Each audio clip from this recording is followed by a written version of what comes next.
Welcome back everyone. In this tutorial I am going to show you how to fix missing Google Play Store app on your Android phone. I have used two easy methods to easily recover them.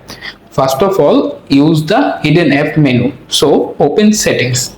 After that, scroll down slowly, look for the home screen option, tap on them. Once you are in home screen, scroll down again. Here you can find the hide apps on home and app screen option. Tap on it. However, if you find the Google Play Store app there hidden section, simply tap on the minus sign, then confirm by tapping the done button and automatically recover it. But if you don't find the Google Play Store app in the hidden app section, don't worry. This means your app is currently disabled.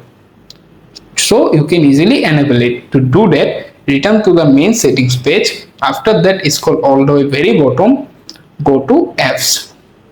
Use the search bar at the top, type Play Store.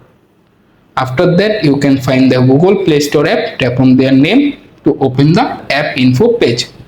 Right now, this app is currently disabled. To enable it, simply tap on the enable button at the very bottom and automatically recover the Google Play Store app your phone. To check it work, return to your home screen, open the app door. Here you can find the Google Play Store app there.